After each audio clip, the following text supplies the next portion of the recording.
People always talk about the odds of a genetic mutation. In Grant and Elizabeth's house, those odds were supposed to be 0. Grant was an MIT man. Elizabeth had her doctorate from Harvard. Grandpa Earl was a Cambridge scholar. And Grandma Nora was a tenured professor of linguistics.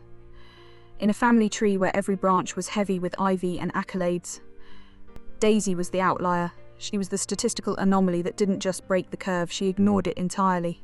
The family's collective TEB genius did absolutely nothing to stop Daisy from turning in a math final with a staggering score of 9%. For as long as she could remember, the annual parent-teacher conferences were decided by a tense game of rock, paper, scissors. Grandpa Earl never played. He claimed he'd too hard his whole life to go back to school just to be treated like a child by a principal half his age. When Grant came home from a tutoring session, he'd be vibrating with a specific kind of academic rage, pacing the living room like a trapped animal.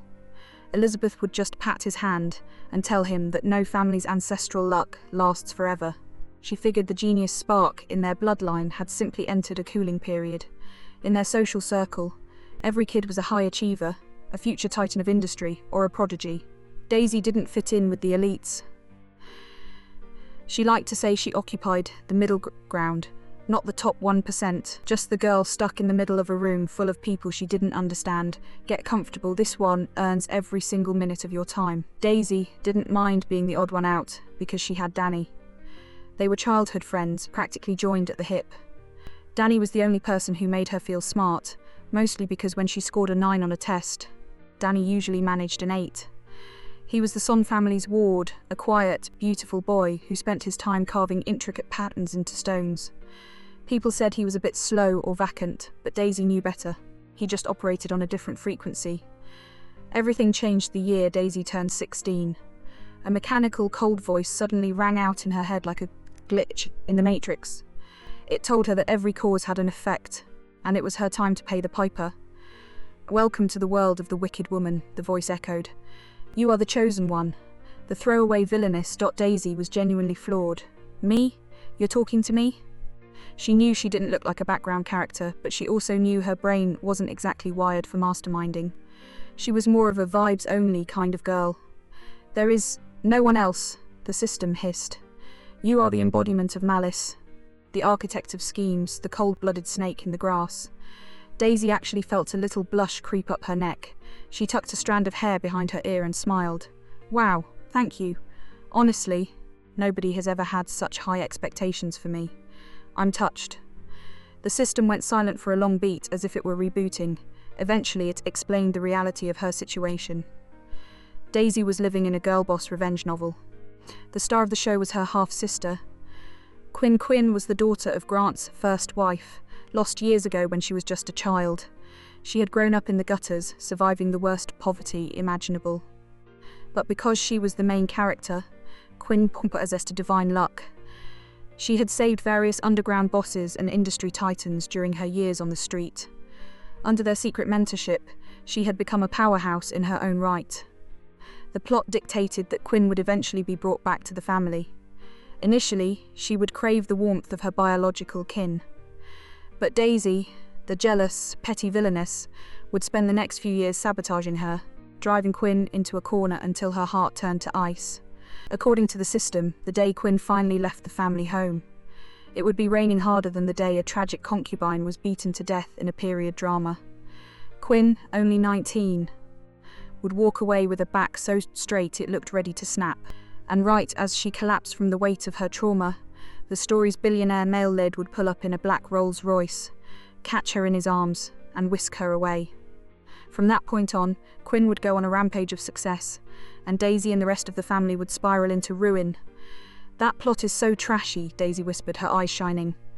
"I absolutely love it." She rubbed her hands together. "So, how do I usually frame her? What's my move?" "The basics," the system said, its voice dropping into a mocking, high-pitched imitation. "You trip over your own feet and tell your dad that Quinn pushed you. You cry and say, 'I don't know why Quinn hates me so much.' 'No, it's fine, she didn't push me, I fell on my own.'" Daisy made a face. "You really think that's going to work on my MIT dad or my Harvard mom? My Cambridge grandpa or my professor grandma? They literally teach logic for a living." The system hesitated. Okay, maybe it's a bit sloppy, but the point is to ruin her. When she's supposed to spend her birthday with your dad, you'll fake a fever and scream for him. He'll leave Quinn alone at the restaurant. She'll sit there until closing time, watching her ice cream cake melt into a puddle. That's the moment her heart finally dies. Daisy felt a genuine pang of sadness. That's actually miserable. Why would I want to fight her for my dad anyway? He's already her dad. There's plenty of him to go around. Think of the money. The system tempted. She's going to take half your inheritance. Who cares? Daisy shrugged. My mom says as long as I don't try to start a business or innovate anything. Our family wealth is enough for me to live like a queen for several lifetimes. Besides, you said she's the main character. If the family business is in her hands, she'll probably triple the profits. I can just sit back and collect the dividends. She's basically working for me at that point. The system was stunned into silence. It had no rebuttal for that kind of lazy, flawless logic. That night, Daisy dreamt of Quinn. She saw a young Quinn carrying her own meagre supplies, hiking through miles of winding mountain roads just to get to a crumbling schoolhouse. She saw her in the winter, cheeks beet red and cracked with frostbite, her hands and feet covered in sores. She saw her working 4 jobs as a teenager, scrubbing dishes until her fingers turned white and pruned, while her boss's wife screamed at her and called her a clutching little fox. Daisy woke up with a start, her heart thumping against her ribs. She couldn't shake the image of Quinn crying into her hands. System, Daisy demanded. Where is she right now? The system gave her an address. It was Saturday. Daisy grabbed a drawer from her nightstand, a custom piece where she kept her emergency cash. She didn't even bother to count out the stacks of hundreds. She just shoved them into her backpack until it was bulging. Don't be scared, Quinn, Daisy muttered, shouldering the pack. I'm coming for you. As she stepped outside, she saw Danny. He was like a big, loyal golden retriever who could sense her presence from a mile away. He lived in the house next door, and every time Daisy walked past, he'd come running out to wait for her. Danny had been adopted by the Song family. He was beautiful but guarded, a boy of very few words. Ever since a traumatic incident when they were 9, where they'd gotten separated at a crowded festival. Danny had been terrified of losing her again. He had spent a year in a near catatonic state after that, only eating when Daisy fed him. Now, whenever they went out, they used a tether, a simple braided cord that kept them physically linked so he wouldn't panic in the crowds. Their destination was a high-end tea house near the historic district, a place called the Jade Lounge. It was an ornate, old-world building with a massive courtyard filled with bamboo furniture and servers in traditional silk vests. At the centre was a stage, though it was currently empty. Daisy pulled Danny through the crowd, searching for Quinn. The system said she was working here part-time. Just as Daisy was about to give up, she saw a swarm of people huddled around a corner table. She stood on her tiptoes but couldn't see over the wall of suits. Suddenly, she felt herself being hoisted into the air. Danny had effortlessly lifted her onto his shoulders. I didn't realise you'd gotten so tall, Daisy whispered, her heart skipping a beat. From her new vantage point, she saw her. The girl was stunning.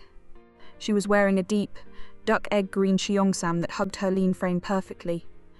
Her wrists were ivory white, adorned with thin jade bangles that clinked together as she moved.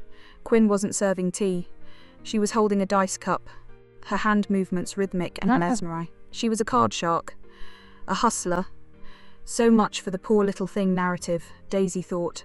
Once the crowd dispersed, Daisy and Danny followed Quinn like 2 clumsy spies. They tracked her out of the lounge and into a more secluded alleyway. Quinn was fast, and for a moment, Daisy thought they'd lost her. Why are we following her? Danny asked softly. Daisy patted his shoulder. That girl, the beautiful one? That's my sister, my real sister. And she's a total badass. Danny looked away, his expression unreadable. You're very focused on her. Was that jealousy? Danny rarely showed emotion, but his voice had a sharp edge to it. Daisy leaned in and rubbed her cheek against his. Hey, don't worry, you and me, we're number 1. Always. He looked down, his eyes softening. I know. Shh, look. Daisy followed his gaze. A few yards away, Quinn had been cornered, but she wasn't the one in trouble. She had a man pinned against the brick wall. It was Pierce, Danny's older brother, and the true heir to the Song Empire. Pierce was the definition of an elite. Cold, calculating, and possessing an IQ that made everyone else feel like a toddler. He was the golden boy of the city. But right now Quinn had her fingers hooked under his jaw, pulling his face toward hers. "Is the CEO's promise still good?" Quinn whispered, her voice like velvet and ice. Pierce stared at her with narrowed, frigid eyes. Then his large hand clamped onto her waist, pulling her into the heavy folds of his overcoat. "Hot. The promise stands," he rasped. Quinn smirked. "Good. Then I'll stay for one." Daisy didn't wait to hear her brain, fueled by a steady diet of trashy romance novels, filled in the blank. One night. It had to be one night. "No, no, no, no!" Daisy screamed, charging forward like a wild horse, her tether to Danny jerking him along behind her. "Dad said we don't do this. True love is pure. It's not a business transaction."